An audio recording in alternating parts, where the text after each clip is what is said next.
see the evidence of case number 2005 C-2044. On the afternoon of April 11, 2005, Metro Nashville PD received a 911 call where there was a home invasion where a man had been killed with a shotgun.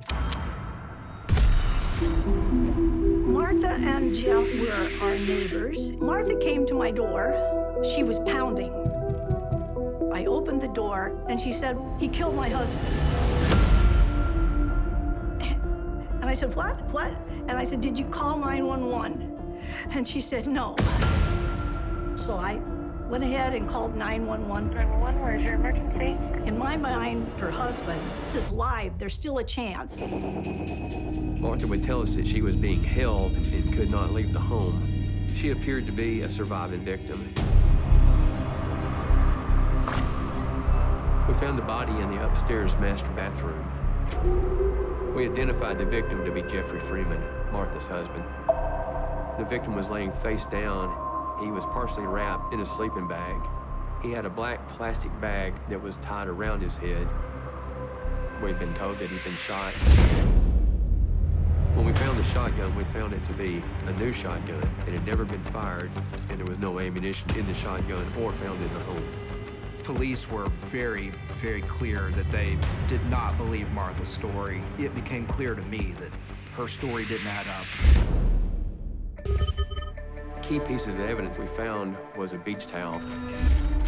We found that this towel would have semen on it. Jeff and Martha, it seemed like they had a normal, happy, great marriage until one day they didn't. And it seemed to all start around July 4th. Martha said that she was down at a celebration in downtown Nashville, that she and Jeffrey had an argument.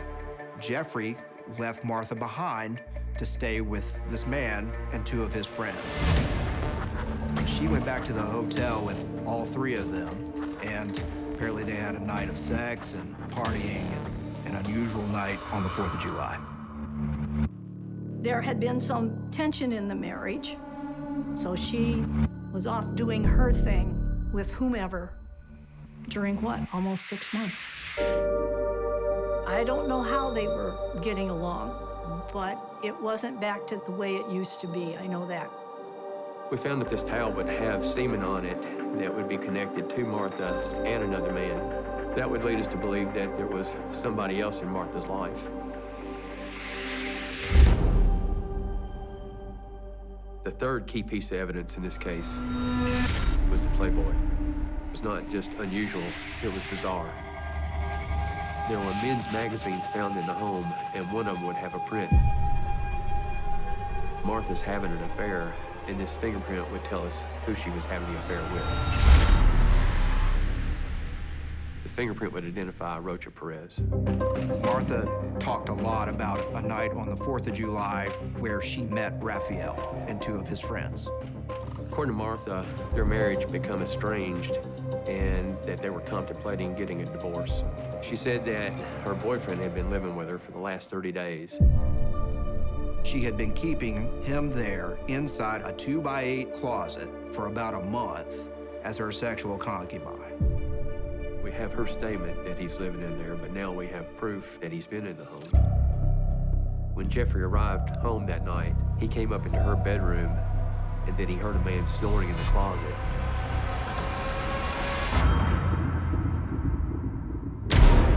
At that point, Jeffrey approached Martha, told her that she needed to get her lover out of the house, and that Jeffrey was leaving the house, and that by the time he got back, Raphael needed to be gone. Martha said that Jeffrey did go out and walk the dog. When he returned back to the home, Rocha Perez had a shotgun. Rocha Perez grabbed Jeffrey, put the shotgun to his neck, forced him into the bathroom, closed the door, and began to assault Jeffrey. The fourth piece of evidence we found was a phone cord. All the information we have is Martha's story, and we were trying to take what evidence we have to connect to her story. When we first found the body, we'd been told that he'd been shot There was obviously no gunshot wounds, no stab wounds. There was nothing that would show a cause of death at that point in time. Forensics was able to determine the victim died of strangulation. The telephone cord would be consistent with the markings on the victim's neck, and we feel that that was the weapon that was used to commit the homicide.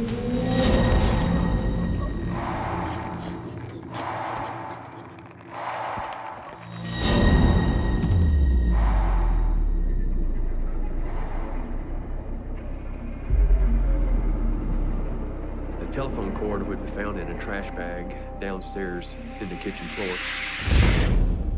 The three elements to be successful to commit a crime are to act alone, tell no one, and plan all the events of the crime before you commit it. I saw Martha outside the day of the murder smoking a cigarette. In a violent situation, common sense would just say that if you have the opportunity to escape, you're gonna take it. This case started out as a home invasion, and it was crazy from that point on. Martha said that she had nothing to do with the assault or anything to do with the crime whatsoever. All the information we have is Martha's story, and all of it was not true. Police were very, very clear that in their view, and in prosecutors' views, that she had in fact helped in this murder. This was a good man, and even in his last moments, Jeffrey was trying to give his wife another opportunity for them to salvage their marriage. I guess I'll have to wait till I see him in heaven and say, Jeff, none of us knew she was that evil either. It's not your fault, Jeff.